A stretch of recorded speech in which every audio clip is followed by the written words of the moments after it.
Bueno, pues bienvenidos todos al Museo Arqueológico Regional de la Comunidad de Madrid, aquí en Alcalá de Henares. Quiero comenzar por daros las gracias por vuestra asistencia. El hecho de que hayáis acudido masivamente demuestra que en España pues no solo interesan las cosas de entidad menor desde el punto de vista intelectual, que lo que va a suceder aquí esta tarde es un acontecimiento científico, académico, intelectual. Es evidente, creo que por eso estamos todos nosotros aquí. Os doy muy sinceramente las gracias. Repito, permitidme que resalte la presencia del alcalde de nuestra ciudad, de Javier, entre nosotros, es un asiduo, y de varios miembros del consistorio, lo cual agradezco mucho. También en representación de la obra social de la Caixa, que es nuestro patrocinador, gracias al cual hoy podemos contar con la figura de don Johanson entre nosotros, y también con algunos miembros de la comunidad científica, como es el propio profesor Arzuaga, que también nos acompaña, y muchos otros de vosotros que estoy viendo, pero que no puedo citar a todos. Sí quiero decir dos cosas muy brevemente sobre Donald Johanson. La primera es que tal vez no me he visto nunca en mi vida en un apuro semejante, porque jamás me había tocado presentar a la persona a la que más admiro en el planeta.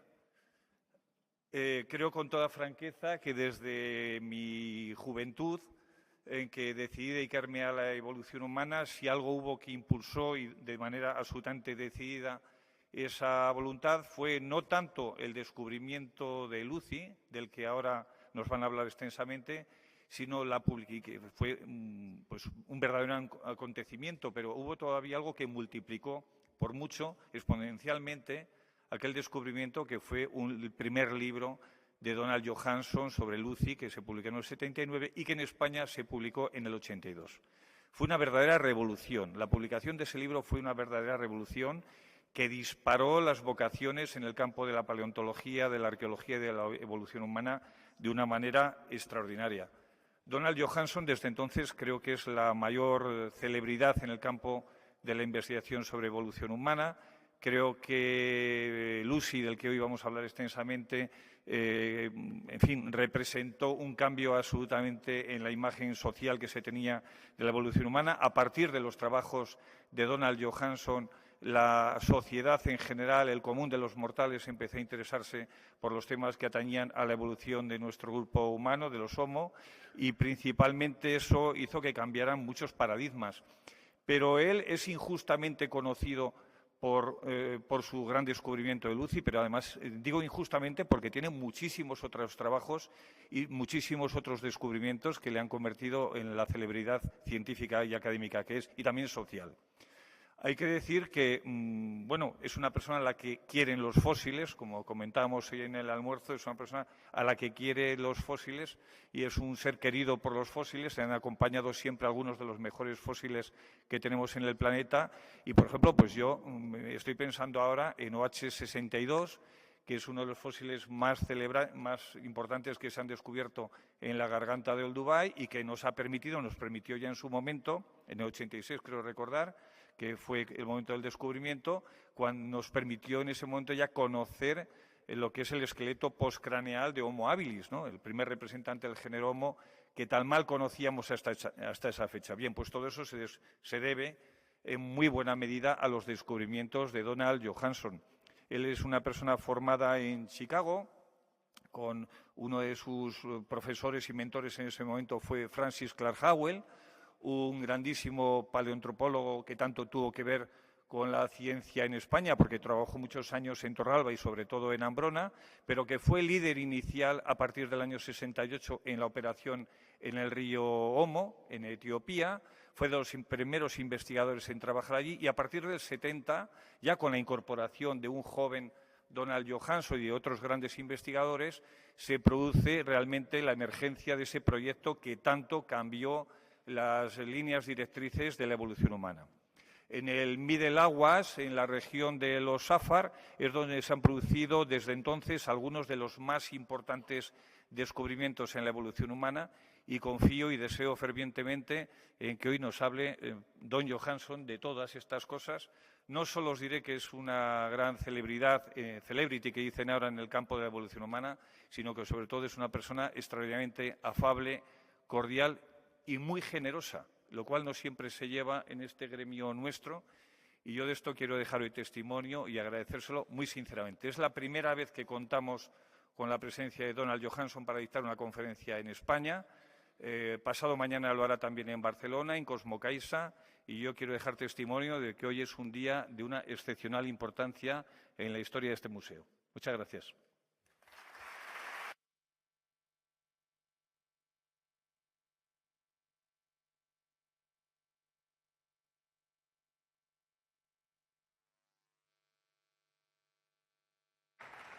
Enrique, thank you so much for a lovely introduction. But I want to thank all of you, before we talk about these old bones, to thank you for coming tonight, to come and hear about my oldest girlfriend, Lucy. You know he said that I love fossils, so now you know the age of my girlfriends. But also I want to thank the mayor for being here, and the support of various people who have arranged for me to have this extraordinary opportunity to be in your wonderful country, about which I am learning more and more wonderful things every minute I am here. And, of course, my great friend Juan Luis Arzuaga, and the extraordinary discoveries that he has brought to the world of paleoanthropology from the Atapuerca region that have opened up an extraordinary new vision about early humans in Europe. And you should all be very proud of what is being discovered in your country, because what is being found is helping us really understand the antiquity of humans in Europe, what kinds of species were here, and how they lived and survived over hundreds of thousands of years. This afternoon, or this morning, I had a remarkable opportunity to go with Enrique to see the site in the Valley of the Neanderthals, which I think will also bring us a better understanding of who the Neanderthals were, how they lived, and how they may have actually had a very interesting symbolic life. And that's just to make you interested, because traditionally we have thought of Neanderthals as not very intelligent. And I think that some of the discoveries that are in this museum at this moment, which I had the privilege of seeing before I came out here, and fossils that will be found in the Valley of the Neanderthals, will add enormously to our understanding of human evolution.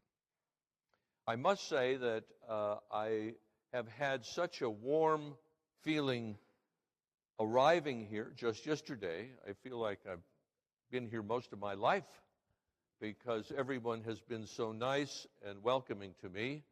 And as he said, this is a red letter day, my first major presentation in your marvelous country. And I think I can say that I hope that I will be invited back again in the future.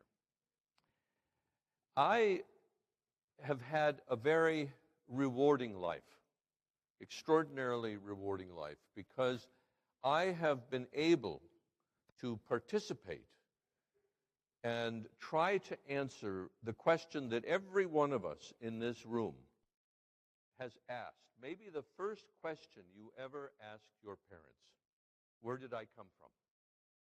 We tend to think of parents and grandparents, and my parents came from Sweden, for example. But we're really interested as an introspective species, a species that wants to know about itself. Where did we come from? What is the scientific explanation for why this species, Homo sapiens, has become the dominant species on the planet today? What was the evolutionary journey like? We weren't mysteriously created in one day. We were created over perhaps 6, 7, 8 million years. And what is exciting about that is that the geological record, predominantly in Africa, has preserved many of those fossils that help us reconstruct this incredible evolutionary journey. And I'm also very fortunate because when I came into this field, when I decided that I wanted to search early humans, I came into the field at the right time.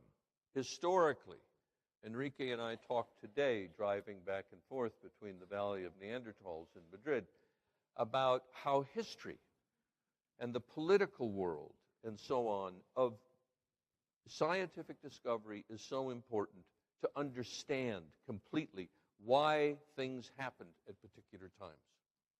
And I was very fortunate because when Clark Howell, who you heard mentioned, who was my professor at the University of Chicago, brought me to Africa in 1970. I was only 5 years old. No, so obviously I was 27 years old. But when he brought me there, the field of human evolution had about 6 species. Today we have maybe almost 25 different species of human ancestors. It was a time when very ancient fossils were unknown, and we were unable to understand the evolutionary relationships between those fossils. It was a time when opinions were incredibly different depending on what scientist you spoke to. And I feel fortunate because I came into the field at that time and have been participating in that field for the past 46 years, which is a long time. It's more than many of the young students in the room can even think of. You know, we had electricity, we had telephones. And I've had this great privilege of watching the field grow and being part of that growth and contributing to that growth. And it's been very rewarding for me as a scientist to be part of the momentum of what has happened over the last 46 years, which is very different from what I studied in 1970, for example, at the University of Chicago. I also feel that people everywhere, of course, are interested in themselves and how they got to be who they are. And I think we are, in some ways, and I'm, of course, not the first person to say this, but I think that the species, Homo sapiens, all of us in this room, I didn't see any Neanderthals come in, are at a point in our evolution where we have to begin to think very differently about who we are and what our responsibilities are on this planet. We are the most intelligent. We are the most powerful. We are the most innovative. We are the most destructive. We are the most creative. And I think the stories and knowledge that we gain from our past have very important messages for us as a species as to where we go in the future. And I will talk about those again when at the end of my presentation this evening. But I wanted you to think about that as we look at these, because these certainly are inanimate objects. You know, they're cold fossils. They're dead. But they were alive once. And they lived in a natural world. And we are moving, I think, very dangerously more and more away from the natural world. And we are thinking of ourselves as separate from the natural world. But as Darwin and others, and particularly myself, I think that we have to be reminded that we are part of the natural world, even though we all carry iPhones and smartphones and so forth in our pocket. but we are still part of the rhythm of the natural world. Now, the Lucy story is, of course, my story, but the Lucy story is everyone's story because she has brought so much attention, as you heard in this wonderful introduction, to the study of human origins. It's not an esoteric study that a few people in the world are doing in some dark university somewhere. It's something that concerns all of us. So Lucy's story is as much my story as it is your story. And I will tell you a little more about that. Now, for those of you who use Twitter, there's a couple of hashtags you might want to use.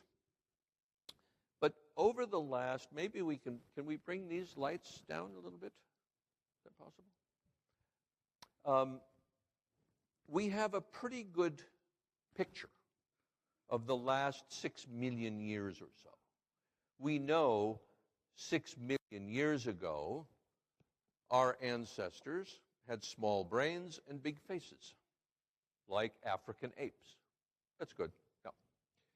And that through time, the faces reduced and the brain grew until we see the emergence of all of us, Homo sapiens, about 200,000 years ago in Africa. So we have the broad strokes of a picture of that evolutionary journey. And what we are trying to do, Enrique, Juan Luis, myself, and many other paleoanthropologists, are to find the details that will fill in the architecture of the human family tree. Charles Darwin, who everyone, I think, has heard of in this room, was an extraordinary man in many ways. Because when we think of ideas, Darwin had one of the greatest ideas of the human mind. He knew nothing about genes. He knew nothing about how features are inherited. He didn't know the molecular level of evolution, but he came up with what I call the grand unifying theory of biology. And what I mean by that, and that is what we call an enormous change, a revolution in thinking, a total revolution in thinking which changes everything 100%. He did this by leaving England once, by sitting in his home outside of London, and looking at the natural world and understanding that there was something that united that whole natural world, that diversified that natural world, which he called natural selection. And in 1859, he published this revolutionary theory. It's a real, we use this term, paradigm shift. Everybody uses it incorrectly, because a paradigm shift is where you go from the Earth being at the center of the universe to things going around the sun, not us. And that's what Darwin did for evolutionary biology. The other thing that is, when we think about great minds and great ideas, the other thing he did is that the grand unifying theory of biology is still the same today as it was in 1859. So natural selection is still the explanation we use today in spite of 150, 200 years. So he created something. He didn't know exactly why, but he was able to deduce from the observations he made because his mind was open. And he did it at a critical time in the 19th century in England, which was a very strict religious country. And he faced great opposition. He wrote very little about human evolution in his book. He simply wrote, "Light will be thrown on the origin of man and his history." Some sort of accent like that. Yet that was enough to make people afraid They didn't want to be descended from the apes. They wanted to be very divinely created. Later in his life, he wrote a book entitled The Descent of Man, in which he brought his idea of evolution by natural selection specifically to human evolution. And even then, he had never been to Africa. There was not a single fossil found in Africa at that point. There were Neanderthals in Europe, of course, who wanted to be descended from a Neanderthal. But everyone thought that Europe was the finishing school for humanity, that that's where we really became human. But he took the contrary view, as did his friend Thomas Henry Huxley, who inspired me when I read Huxley's book when I was 13 years old, that talked about our closest relatives being the African apes, because we look like them, they have the same kinds of bones we have, the same number of bones we have, and so on. And they predicted that Africa would ultimately be the place, because our closest living relatives, like chimpanzees, this is a young juvenile chimpanzee I photographed at Jane Goodall's site in western Tanzania a few years ago.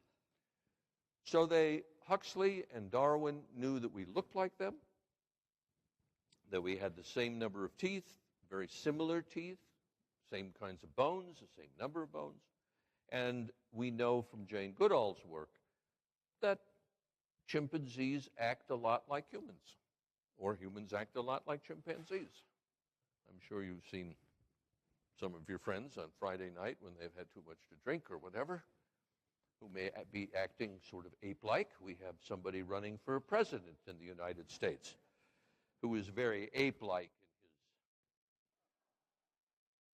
in his activities.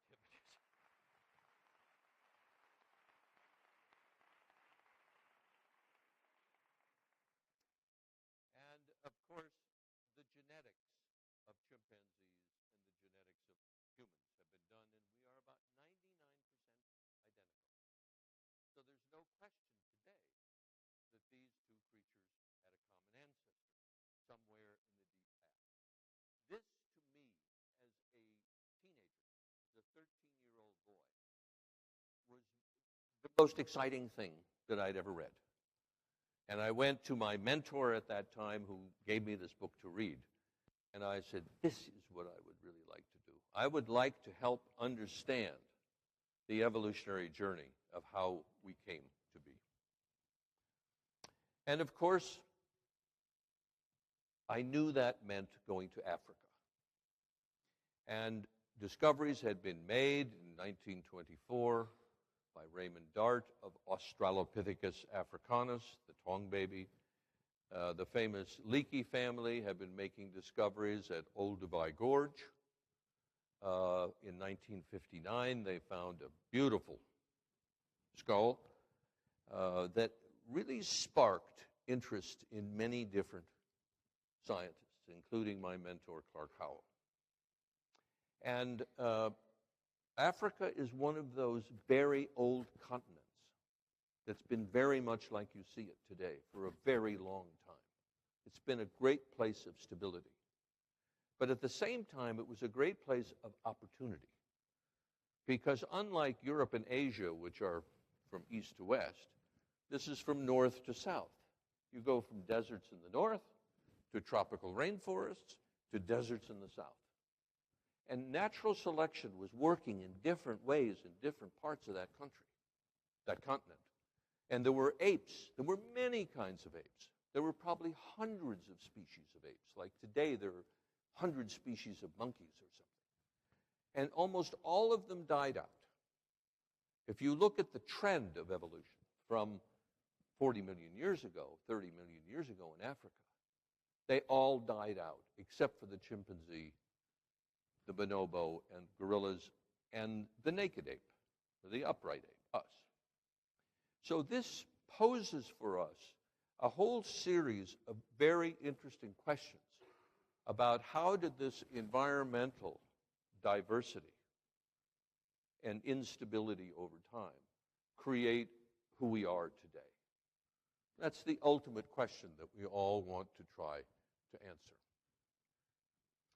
I began working in southern Ethiopia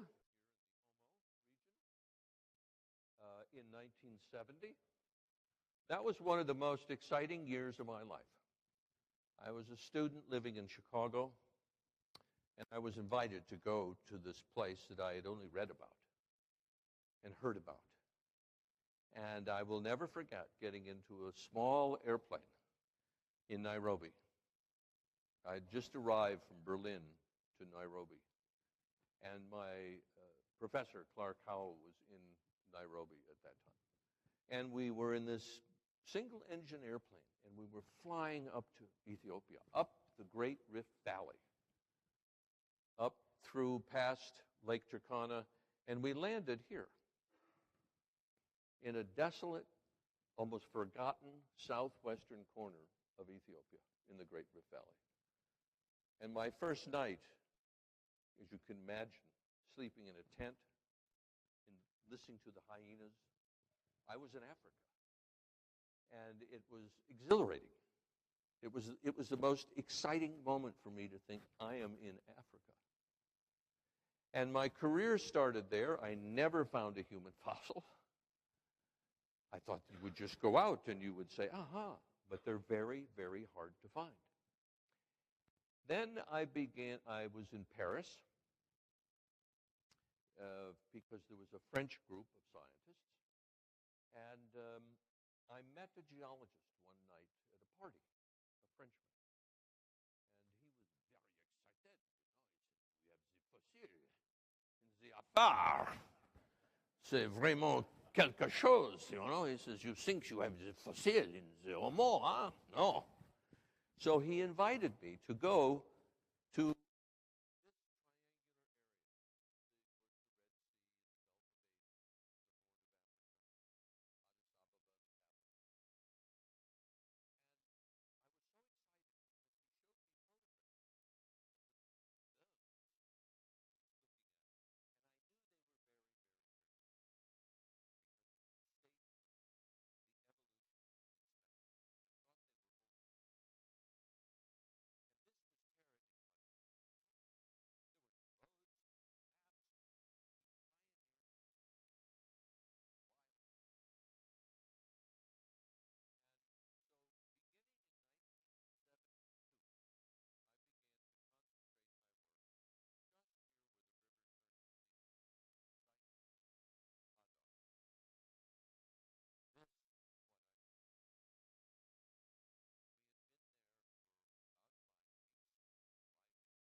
This is a little bit nicer. You see the river, you see the camp with, these are our showers, this is our working tent, this is our dining tent where we eat breakfast, lunch, and dinner together. You have to like each other when you go out for 2.5 months. And you are with each other at breakfast and lunch and dinner. There's no place to go. There are no diversions. There's no cinema. There's nothing. And this is the kitchen. These are tents people lived in. And we use that as our base, Camp Hadar. It's not the safest place in the world. People ask, with such a productive and important site like Hadar, how do you keep your colleagues from stealing that site? Well, they have to meet these guys first. But there are lions that wander through here. There is a rival tribe that lives across the river that has sometimes used their AK-47 shooting over our camp. And these were the local people, are the local people. I think this is the only one who's still with us. These are nomadic Muslim tribesmen, and they still carry these Kalashnikovs today. And they have been part of our expedition ever since we put our tents in their front yard and said, do you mind if we work here? And they have gotten so interested in the work we do. And I will tell you a little bit more about that, which is a fascinating story. So yes, here I am, just there.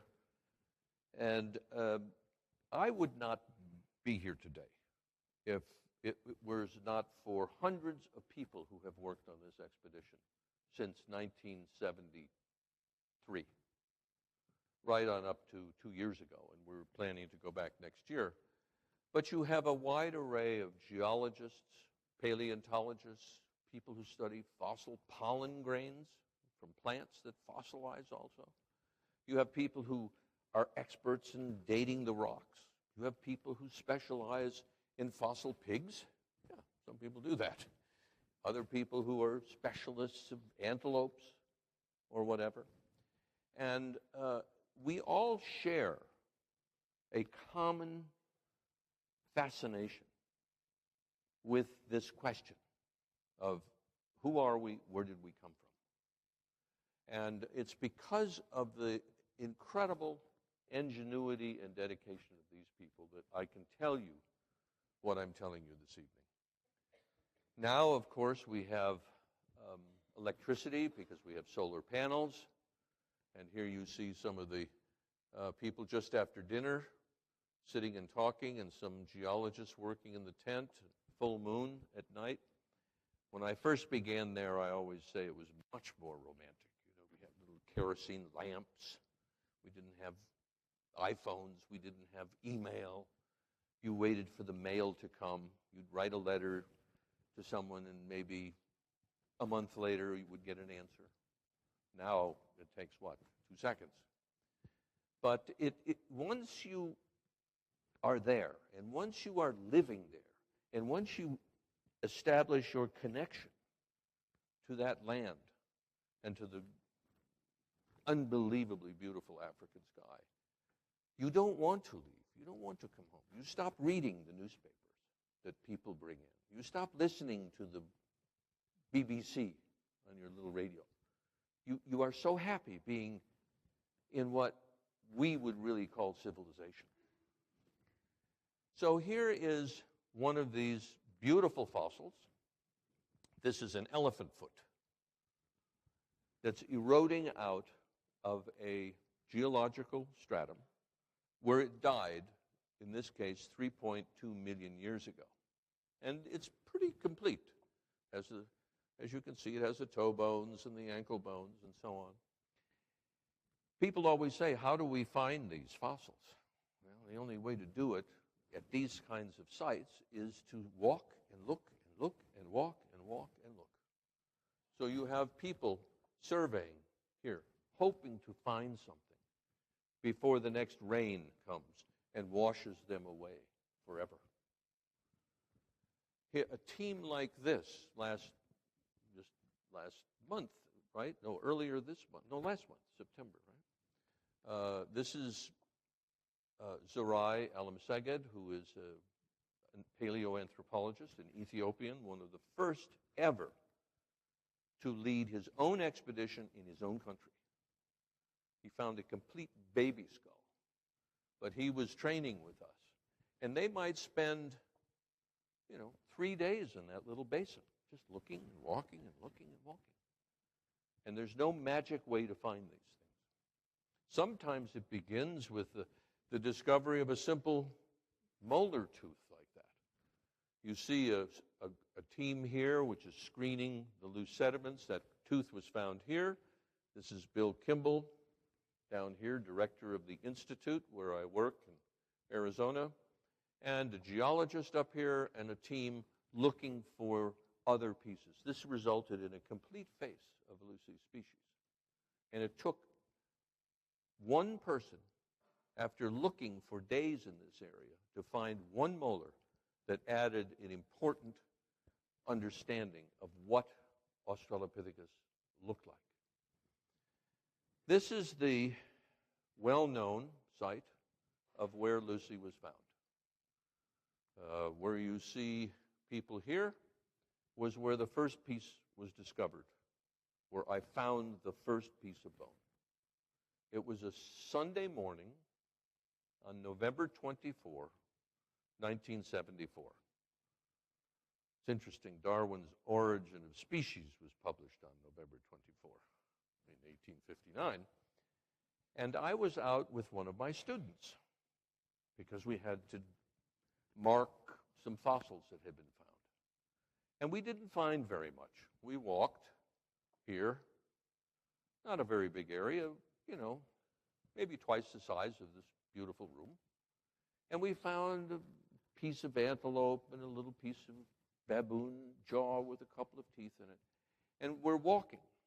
And now it's, 40 degrees or 42 degrees, and I'm thinking of going for a swim in that river. But I always look at the ground. And he was on my left, and I looked over my right shoulder and saw a little piece of bone, gray piece of bone. And that piece of bone was this. Doesn't look like much. It's a little piece of elbow right there. It's what allows you to flex and extend at the elbow. It's a little notch. And I knew from my studies of anatomy and comparative bone studies and so on that this was not an antelope. It was not a baboon. It was too small to be any kind of a large mammal. And I had an instant sense that this was part of a human ancestor. And as I looked up this slope here, you see the markers. There were pieces of a jaw, pieces of a skull. There were ribs. And I realized that this was part of a skeleton, of a person who had lived, we now know, 3.2 million years ago. And this is the next day when we are out. That's me in the background, much thinner and younger, and not quite as much like a old gorilla with the silverback gray hair. And of course, that's my graduate student who's doing all the work, of course. And yes, that's toilet paper we're wrapping the fossils in, because it happens to be very good for that, and other things. And so this locality yielded parts of a skeleton, 3.2 million years old, that was revolutionary, I think was the word that Enrique used. An enormous amount of effort went into processing the loose soil. It was screened like this in the field. That was collected in buckets, and then it was washed with water, so we wouldn't miss the tiniest flake of bone or chip of enamel.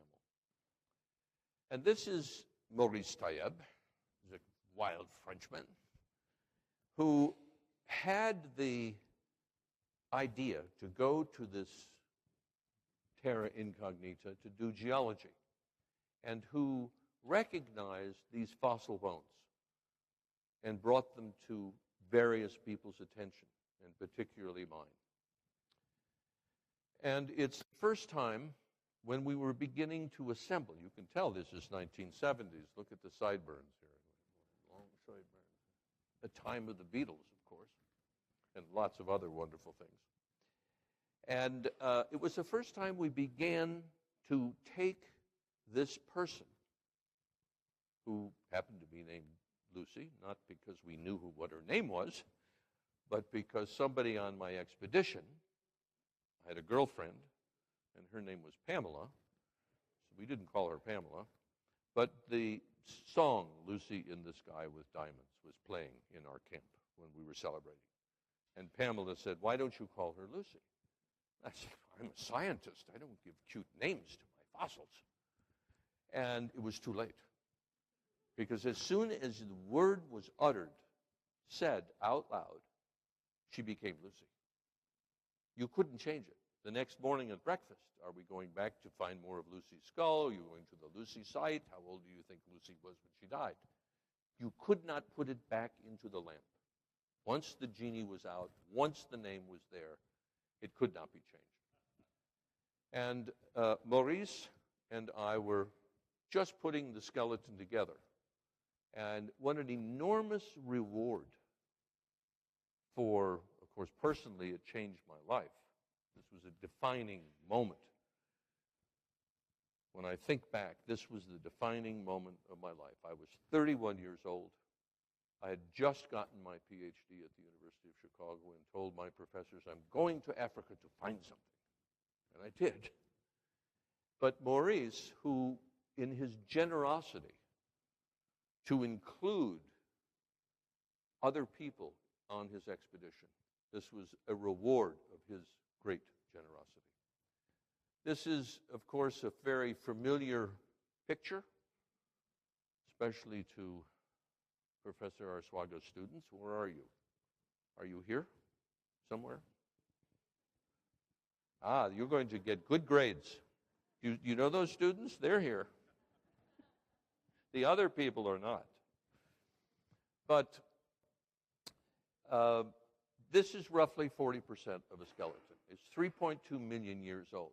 At that time, if you went to the national museums in Kenya, you would find about 4 specimens you could put in your hand that were older than 3 million. We knew nothing. I felt, of course, when I first looked at the teeth, that it was this tongue twister, Australopithecus, but I didn't know what species it was. That didn't come until we named her in 1978, Australopithecus afarensis, after the Afar region and the Afar people.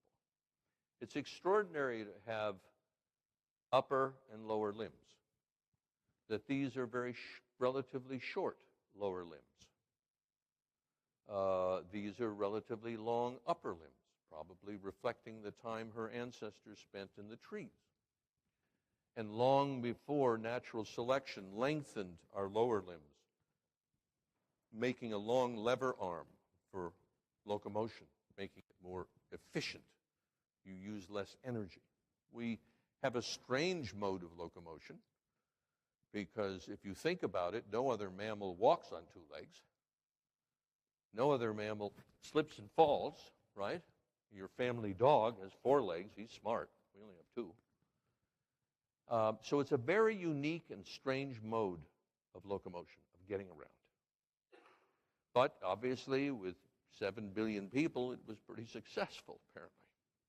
We had the pelvis, which was extraordinarily important because that is really the center where the upper and the lower body meet, and where there is a complete rearrangement of muscles and the biomechanics of the hip that allow us to walk upright.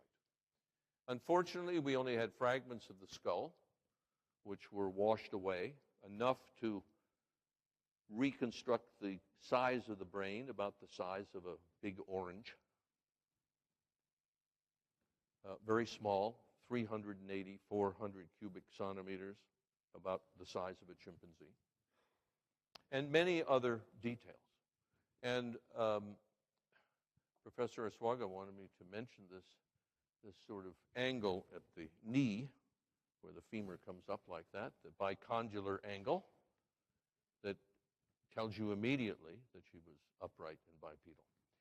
So when she was announced in November of 1974, because the Ministry of Culture from Ethiopia came to visit, and they brought newspaper people with them, which really surprised me. And she attracted great attention, not just from scientists, because she wasn't just a number. She was like a personality, but also from the general public who are interested in this question, as I've said several times. And she's become a touchstone or a benchmark for people who read about a new discovery from Africa in their newspaper. And they always say, a new skull older than Lucy was discovered in northern Kenya. Or a skeleton more complete than Lucy was discovered in Ethiopia. So she is the discovery by which the scientists and the generally interested person begin to judge other discoveries. She's become part of our common talk. Here is a paleo cocktail party. And she's being introduced, and it says, not the Lucy. And she's in our crossword puzzles in the United States, where you get a clue about an early human ancestor, 4 letters, begins with L. So people know who Lucy was. In Ethiopia, strangely enough, because she's known as Dinkinesh, which is an Ethiopian word which means you are beautiful or you are wonderful. But people in Ethiopia know her as Lucy, and you have things like the Lucy College, the women's soccer team, international women's soccer team from Ethiopia is called the Lucy team. So they're very proud, obviously, of this discovery. And in 1985, the Ethiopian government issued this stamp, and there is her Ethiopian name, Dinkinesh. And this is reconstructing the missing parts, pretty much what she would have looked like, the ape that stood up. She walked like us. She didn't talk like us. She had a very small brain, but she was an important discovery bridging the more ancient fossils with more recent fossils. Now, there was a great deal of controversy. You know how academics are. We love to disagree with each other and to challenge other people's ideas as to whether or not Lucy really walked upright, or did she walk like this, bent-kneed and bent-hipped. Well, next time you go out carrying something heavy, try to do that, and you'll be exhausted. And we predicted on the basis of the pelvis and the knee and the foot that she was upright. And one of the people who came to visit me in the Afar was the late Mary Leakey, who had worked at Olduvai Gorge with her husband, Louis Leakey. And Louis and Mary worked at a site, a location, just off the Serengeti in 1939, a long time ago, called Laetoli. And they found fossils, but there were no tools, and they thought there couldn't be humans there. But because I had made these new discoveries in Ethiopia, Mary thought back to that site and decided to go back. And when they went back, they found jaws and teeth that are identical to the ones we were finding in Ethiopia. But more important is they found a trail of human footprints. What could be better to solve this argument? To have footprints in a soft volcanic ash.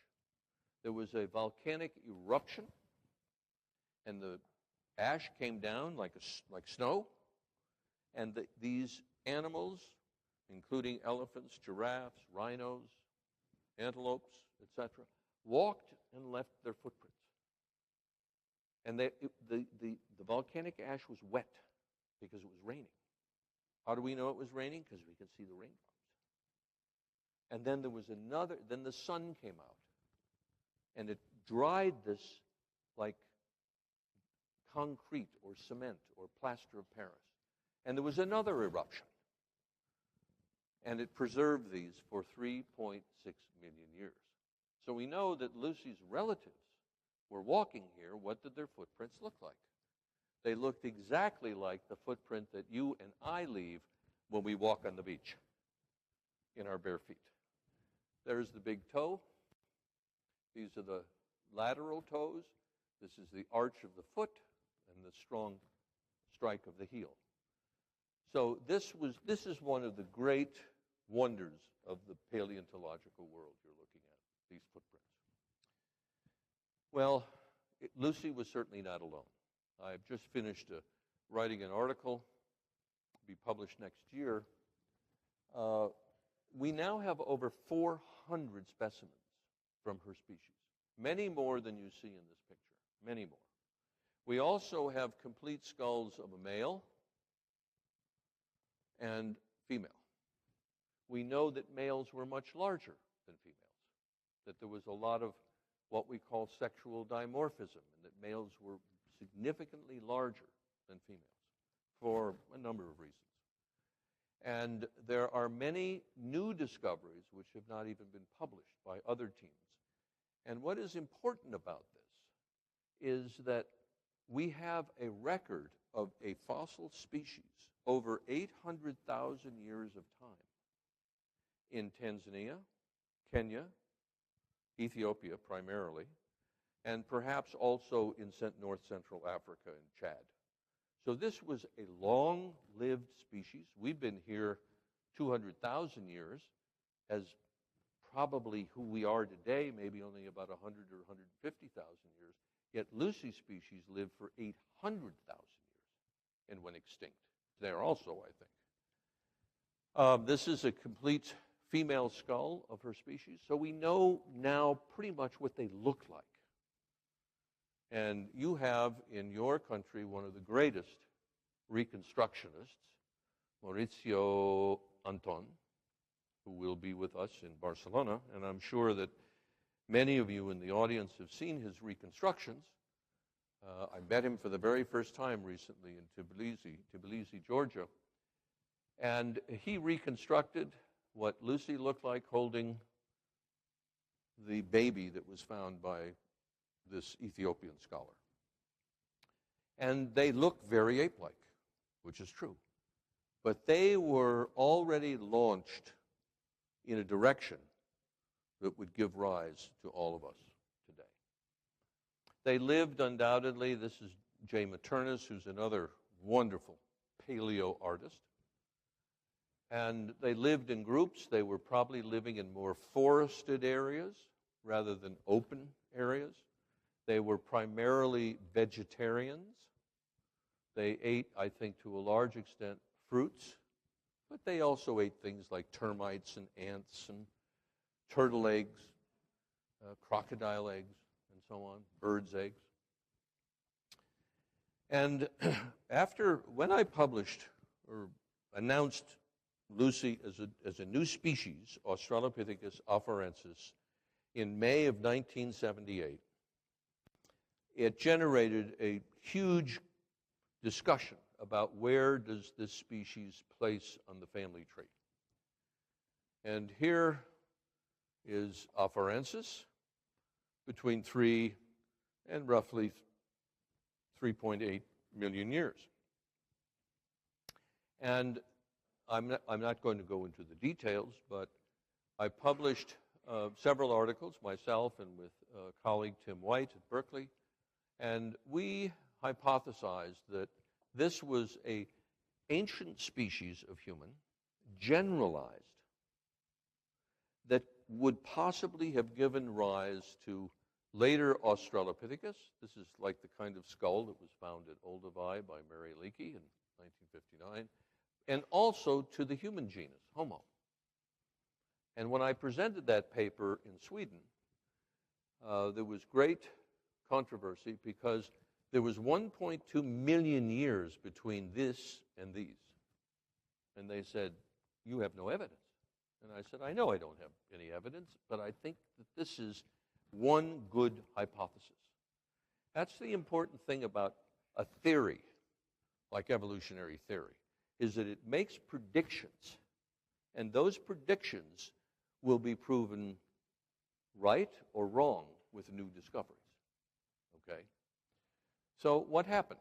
Well, in 1985, Richard Leakey's team at Lake Turkana found this cranium, which was called Australopithecus aethiopicus. It happened to be 2.5 million years old. It had a projecting face, enormous teeth, and a crest. The big projecting face tied it with Afarensis, and the big teeth and the crest tied it with its descendants. So that seemed to be pretty good, that we had some evidence for this lineage. But what about the Homo lineage? We still had 1.2 million years of time missing. Homo fossils are very hard to find. Well, in 1994, my team at Hadar found stone tools associated with an upper jaw, a maxilla. This is the shape of your jaw, or my jaw. This is the shape of a chimp, a rectangle, like Afarensis. This shape is very much like our own, and there are many other features. This was 2.4 million years. That still left 600,000 years back to Afarensis. Well, fortunately, a member of the Institute of Human Origins, Kay Reed, led a team to a site that I reported way back in 1972. Just here, here's the Lucy site, just there at this site, and the strata are 2.8 million. And our Ethiopian student, our current student at the Institute, made this discovery of a little half of a jaw. And when you look, this is where the jaw was found, just on this ridge. And if you look at these molars, they're very long and very narrow. And there are a whole bunch of features in this jaw, which I'm not going to discuss, but there are many features in this jaw that are classic for our own genus Homo. And yet there are features in the shape of particularly this symphysis, this area in the front of the jaw, that are like Afarensis. And it's 2.8 million. So what we have now, well, here you see, this is an Afarensis mandible or lower jaw. This is a Homo jaw, quite different. So what we have now is Homo at 2.8 and 2.4 that forecasts later species, as you heard, like Homo habilis. So this is my current working hypothesis that was premised on our earlier discoveries that is now being tested by new discoveries. One of the biggest misconceptions of human evolution, and you see this in your newspapers and magazines all the time, is that it was a march from something ape-like to modern humans, that it was a direct line. Even Darwin knew it was branching. There were many branches that died out, as you well know if you study this subject at all. But what really upsets me and my students is, why is the pinnacle of evolution always a white European male? It's because white European males are the ones who draw these. But I looked long and hard on the internet and found at some Spanish site this illustration that also reminds us that women too have evolved. And maybe a little bit more than males. But at any rate, this is a great misconception of human origin. I show this. I don't expect you to know all the names, and there are species missing. But the human family tree, like the family tree of any animal, any plant, any insect, had many false starts, and many things went extinct, as you can see. Even Neanderthals. We have a little Neanderthal DNA, but we are the one species. And here is Afarensis again to remind you. And, of course, here we are, supposedly wise man, Latin, Homo sapiens. We're supposed to be wise men. But I read the same newspapers you do, so I'm not sure that's a good name for us. I think maybe a better name would be Homo egocentricus, because we think of ourselves all the time. Don't you think about yourself more than anybody else? Okay? So, Afarensis, Lucy in shorthand, pivotal role at a critical place on the human family tree when climate was changing in Africa, and the emergence ultimately of Africa, of Homo sapiens. What's interesting to take away from this is that no matter what branch you grab on this family tree, the roots go back to Africa. So I don't like it when somebody calls Ethiopia the cradle of humankind, or South Africa the cradle.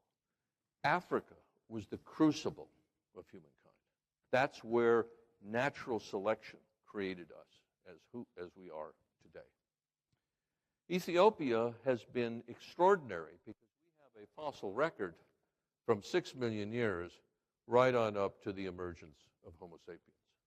It was one of the unnoticed places from which we have retrieved some of the most important evidence about the earliest parts of our human origins. So what kind of message does Lucy bring to us? She was fossilized in this layer, in suspended animation for 3.2 million years, totally anonymous, until she eroded out and I found her. And I think we call these things, I call them, they're links to the natural world. They remind us of the fact that it was nature, it was Mother Nature, through the process of natural selection, that really created all life.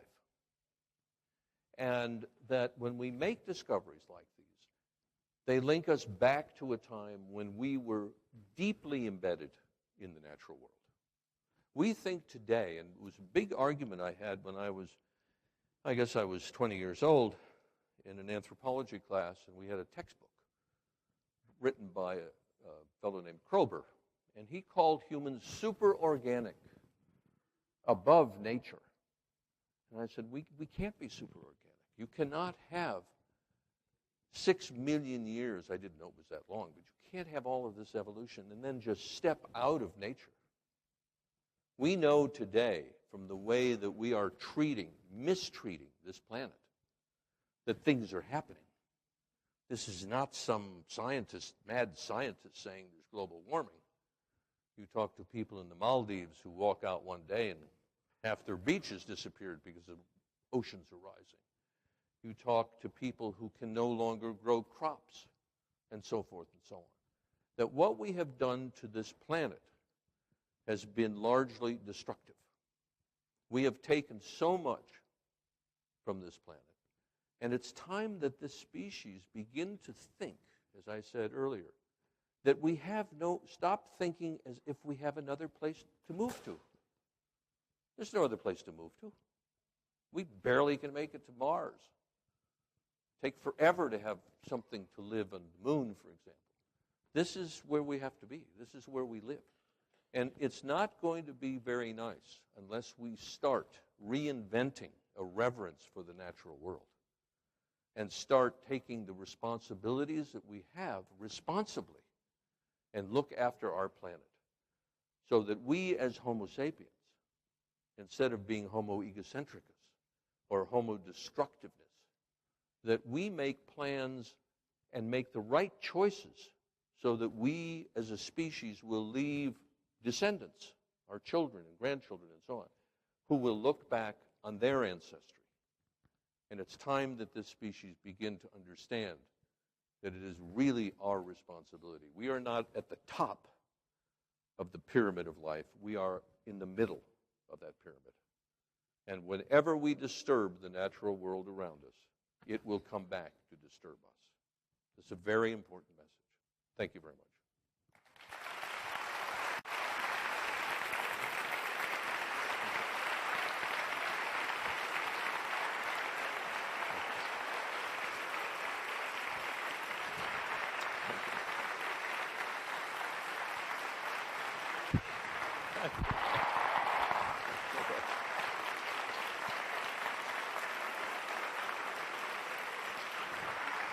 Thank you.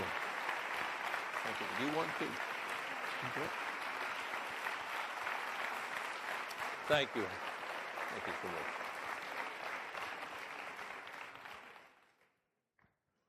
Profesor Johanson ha accedido a responder algunas de las preguntas que podamos hacerle. Por lo tanto, levantemos la mano si queréis hacer alguna pregunta, pero haremos una selección porque no van a ser muchas y tenemos un viaje que ha venido directamente ayer desde San Francisco. Ayer yo le dimos una buena paliza del Prado, hoy también en Pinilla del Valle, ahora esto, mañana toda Barcelona, así que bueno, que seamos concretos e intentamos que no sean demasiadas preguntas. Can you hear me? Yes. Is this working? So I'm not too worried about the questions because we have two experts if I can't answer them.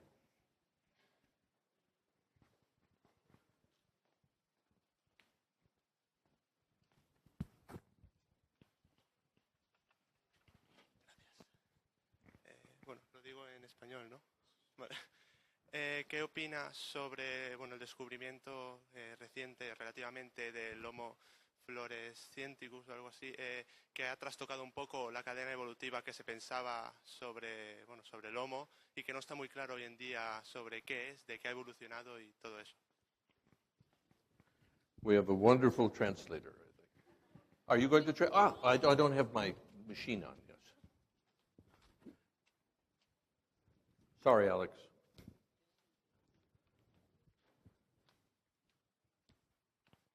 Yes.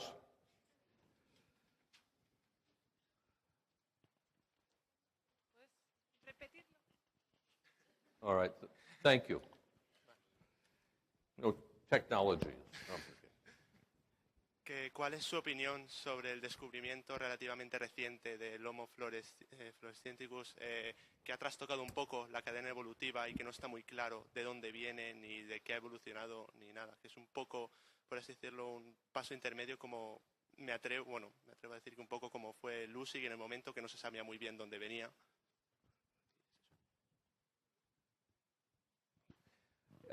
It's a wonderful question. I visited a year and a half ago the island of Flores, and I went to the beautiful cave where this skeleton was found. And it's about 50,000 years old now. It's older than they thought it was. There are new dates published. And this is a skeleton which is about Lucy's size. Lucy was only 1 meter tall. I didn't mention that. And she was an adult because we had her teeth, and her third molar was there, so we know that biologically she stopped growing. But this Homo floresiensis, I really don't think it should be called Homo, but I think it should have had its own genus. I don't know what you think, but certainly it has a very small brain, about Lucy size, and it's very short. And I think it was an early hominin that got isolated in an island and underwent this island dwarfism that made it smaller. I think it has nothing to do with later humans. And I think as we are beginning to find more fossils of different species, and also even DNA, like in Denisovans, that there were probably many, many species that we don't know because we haven't found them, or we are underestimating the numbers of species. Now, it was a big surprise to find this, because it was thought to be, 12,000 years old or something, but now it's about 50. And when I read about it, I said, if we were studying lemurs that live only on Madagascar, and most lemurs are little things. They range from something that would fit in your hand to something about that size. And I read that someone found a lemur that was the size of a gorilla. I would say that's crazy. Well, they did find a lemur the size of a gorilla. So it's unexpected, but it certainly is something that shows us the diversity of fossil species in the past. And I'm sure there will be many other discoveries like this. But it is a viable discovery. I mean, the dating is correct. I don't think that it's really a dwarf or some kind of a disease. And it's interesting to look at how natural selection can bring about many different kinds of examples of even the human species.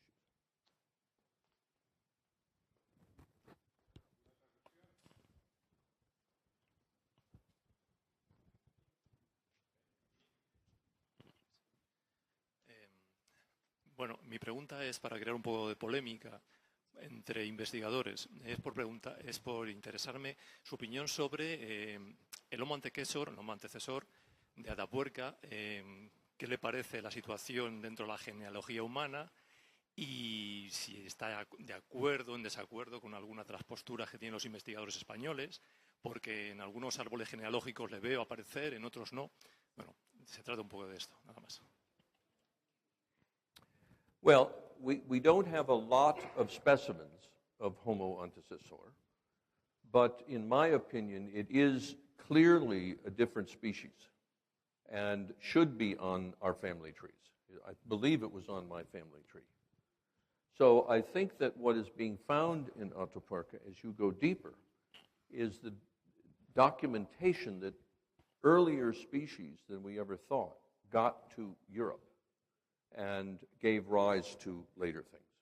And I think that the DNA work that's being done on many of the fossils is also showing us that you have a good example of proto or very early Neanderthals there. And the kinds of fossils that are being found and dated and studied and examined with new methodologies like DNA are bringing about a significant revision of the genus Homo in Europe.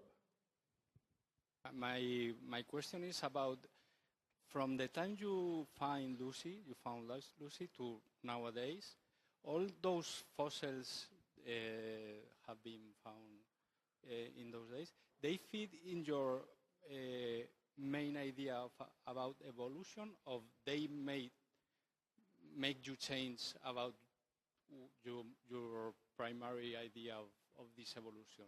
I mean, I don't know if I'm... Well, when we first made those discoveries, beginning in '73, we thought they represented maybe 2 or even 3 different species, because we had very big ones and we had very small ones. We had very primitive-looking teeth. We had more advanced-looking teeth. And when we began to find all of these, over 400 specimens, we found that there was a sort of a normal range of variation, and we put them all into a single species. And by doing that, and recognizing that Afarensis was an ancestor to Boisei in East Africa, or Nutcracker Man, the Olduvai discovery, we re-examined all of the South African fossils from the cave sites in the Transvaal, such as Africanus and Robustus. And it became clear that since probably the 50s, we thought Africanus was the ancestor to Homo. But having this new perspective with this more primitive species that was not as specialized as Africanus, the Tong baby, that you'd have to have something that evolved in the direction of robust Australopithecus, and then to undergo all those changes to be an ancestor to Homo, which we don't, these evolutionary reversals are very rare. So it gave us a new impression, or a new geometry of the tree, which was very important. And I think what we're seeing now with new discoveries of species, I think that Australopithecus sediba, do you know any of these? Is probably an immature Africanus. I think that Berger and his team made the classic anatomical error of comparing an immature specimen with an adult specimen. There are a number of researchers in Switzerland at the meetings 2 years ago who suggested that the growth trajectory from infant or teenager to adult would make sediba an Africanus. And I think that that's the case. And the new material from the, Rising Star Cave, which is put into Homo naledi, nobody knows what this is. It's not dated.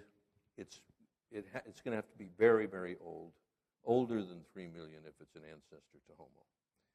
And the other thing it did for us and for me was it got me thinking that maybe South Africa and East Africa are different, totally different arenas of evolution. You never find the same species of human in both places. You find different species of pigs, different species of antelopes, and maybe there's no connection whatsoever. So it brought about a lot of changes in my ideas, and I think within the field of paleoanthropology. So it's an excellent question. Una última cuestión.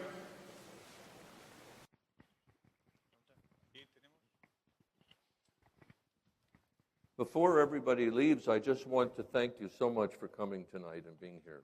It was a wonderful experience for me to have such a marvelous audience. But I think we have one more question. Sí, gracias por su intervención. A mí me gustaría saber si usted ha participado también en la búsqueda de pistas sobre su manera de vivir y si se sabe cómo vivían y cómo se estructuraba su sociedad y se ha encontrado en Etiopía o en otros lugares en África. Yes.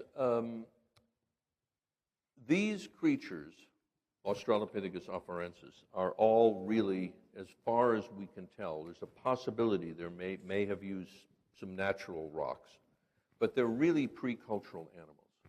I think in terms of behavior, that we should look more towards how African apes interact with one another. That they were probably living in troops of anywhere, 25, 50 individuals with males and females. I think that males were predominantly large because they were large to protect the group. But beyond that, there's very little that we can say. We can say one thing that's interesting is that we find afarensis over 400,000 years at Hadar. The climate goes from closed to open, closed to open. Yet the species did not change. So this was a very generalized species that could adapt. It was highly adaptable. You know, if you were a very adapted creature and the climate changes and you cannot change, you die out. But I think the importance of afarensis is that it was a highly adaptable species. That if the climate changed and the vegetation changed and the constitution of animals that it lived with changed, it could still survive.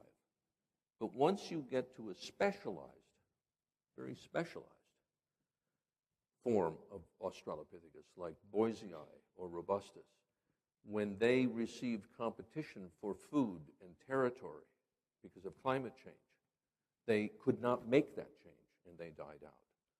So that's really the important lesson for somebody who's in business, who you know, what happens is you make one little thing, right?